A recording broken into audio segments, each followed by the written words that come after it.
한 여인의 선택이 한 시대의 운명을 결정짓는 순간들이 있습니다. 여기 15의 어린 나이에 66의 늙은 왕의 아내가 되어야 했던 한 소녀가 있었죠. 그녀의 눈앞에 펼쳐진 것은 동화 속처럼 화려하고 아름다운 궁궐이 아니었습니다. 그곳은 이미 피바람이 몰아치고 있던 권력의 가장 중심, 가장 위험한 한복판이었거든요. 그녀가 마주해야 했던 것은 조선 왕실 역사상 가장 비극적인 사건이었고, 그 거대한 소용돌이 속에서 그녀가 내린 침묵과도 같았던 결정들은 누구도 예상치 못한 방향으로 역사의 물줄기를 완전히 돌려놓게 됩니다. 과연 그녀는 처음부터 권력을 탐했던 야심가였을까요?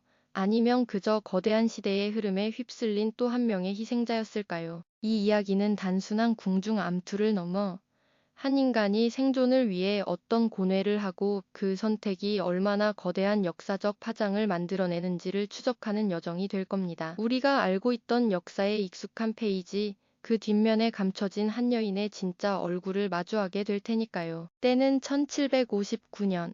경희궁의 거대한 정전인 숭정문이 활짝 열렸습니다. 그 문을 통과하는 앳된 소녀의 얼굴에는 긴장과 두려움이 가득했죠. 그녀가 바로 훗날 정순왕후로 기록될 경주 김씨 가문의 여시, 김씨였습니다. 그녀의 나이 고작 15, 신랑이 될 사람은 바로 조선의 21번째 임금, 영조였습니다. 당시 영조의 나이는 66으로 손옆배도 더 되는 어린 소녀를 새로운 왕비로 맞이하는 상황이었죠. 화려한 델의 복의 무게만큼 이나 그녀의 어깨를 짓누르는 것은 알 수 없는 미래에 대한 불안감이었을 겁니다. 수많은 궁녀와 내관들이 머리를 조아리고 있었지만 그들의 침묵 속에서 느껴지는 미묘한 기류는 어린 왕비에게 결코 따뜻한 환영의 인사가 아니었네요. 궁궐은 겉보기엔 더할 나위 없이 화려하고 질서 정연했지만 그 속을 흐르는 공기는 어딘가 모르게 차갑고 음산했습니다. 마치 폭풍전야의 고요함처럼 말이죠. 정순왕후가 입궁했을 당시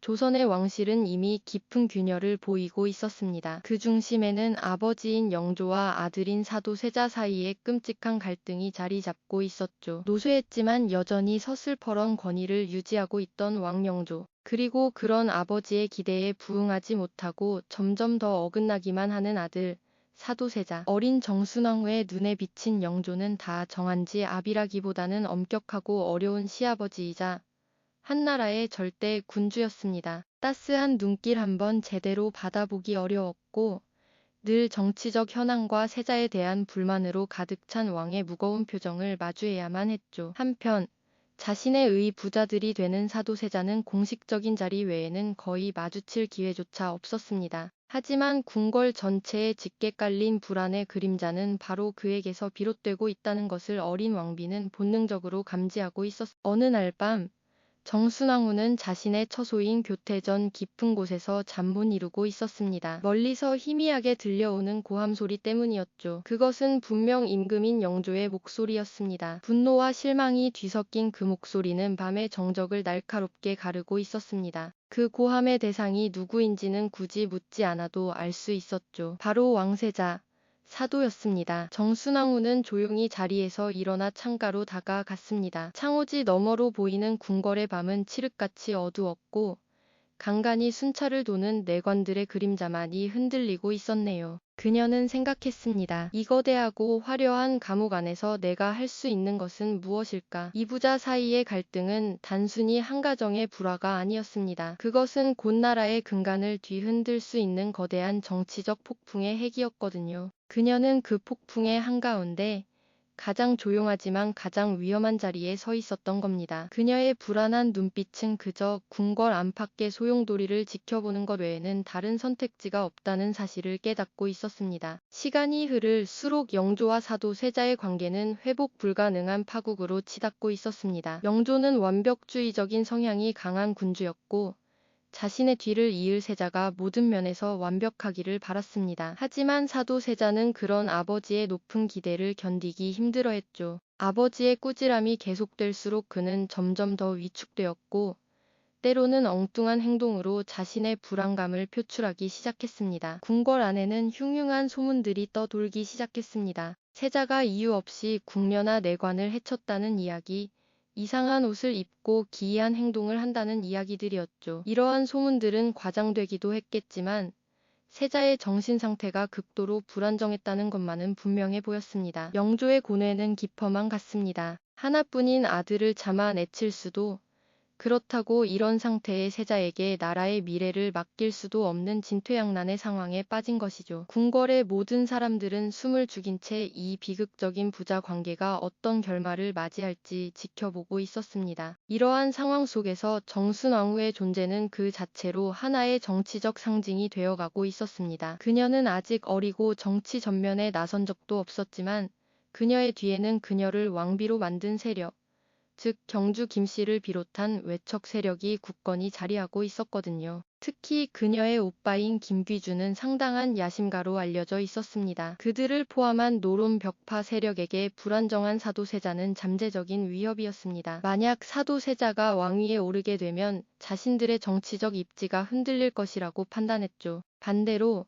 사도세자를 지지하는 소론과 남인시파 세력에게 정순왕후와 그녀의 외척은 반드시 견제해야 할 대상이었습니다. 정순왕후는 이 모든 보이지 않는 갈등의 중심에 있었습니다. 그녀가 직접 어떤 행동을 하지 않더라도 그녀의 존재 자체가 특정 세력에게는 희망의 깃발이 되고 다른 세력에게는 제거해야 할 장애물이 될 수밖에 없는 미묘한 위치에 처해 있었던 겁니다. 정순왕후는 이 모든 상황을 침묵 속에서 관망했습니다. 그녀의 일상은 고요했죠. 아침 일찍 일어나 윗전에게 문안 인사를 드리고 낮에는 독서나 자수로 소일했으며 저녁에는 조용히 침소에 들었습니다. 그녀의 얼굴에서는 어떤 감정도 읽어내기 어려웠습니다. 마치 깊이를 알 수 없는 차가운 호수와도 같았죠. 하지만 그 고요한 수면 아래에서는 격렬한 소용돌이가 치고 있었을 겁니다. 그녀는 누구의 편에 서야 할까? 아니, 애초에 편을 드는 것이 가능하기는 한 일일까? 섣불리 사도 세자를 동정했다가는 영조의 노여움을 사게 될 것이고,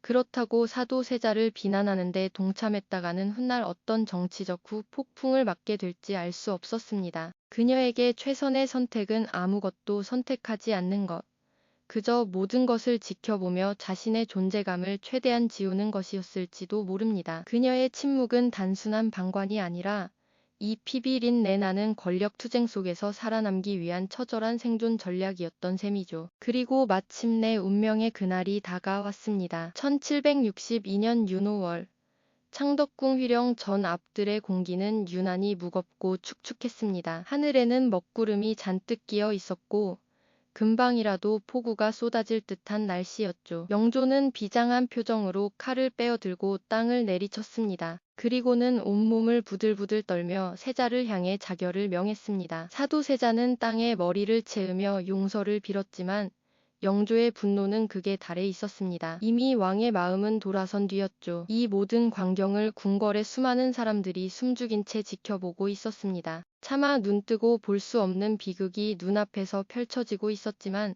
그 누구도 감히 나서서 왕의 결정을 막지 못했습니다. 그 팽팽한 긴장감 속에서 역사는 가장 끔찍한 페이지를 향해 나아가고 있었습니다. 바로 뒤주 사건의 서막이 열린 것입니다. 뒤주가 휘령 전 앞들로 옮겨져 왔을 때 궁궐의 공기는 완전히 얼어붙었습니다. 좁고 어두운 나무 상자, 한나라의 왕세자가 자신의 아버지에 의해 그곳에 갇히게 되리라고는 아무도 상상하지 못했던 일이죠. 사도세자의 절규가 궁궐 전체에 울려 퍼졌지만 영조의 명령은 단호했습니다. 신하들은 왕의 광기 어린 분노 앞에서 어쩔 줄 몰라 하며 그저 발만 동동 구를 뿐이었습니다. 이 끔찍한 비극이 벌어지는 동안 정순왕후는 무엇을 하고 있었을까요? 기록에 따르면 그녀가 이 사건에 직접적으로 개입한 흔적은 찾아보기 어렵습니다. 그녀는 아마도 자신의 처소 깊숙한 곳에서 벌어지고 있는 모든 상황을 전해 듣고 있었을 겁니다. 창밖에서 들려오는 희미한 소음과 급박하게 오가는 궁녀들의 속삭임 속에서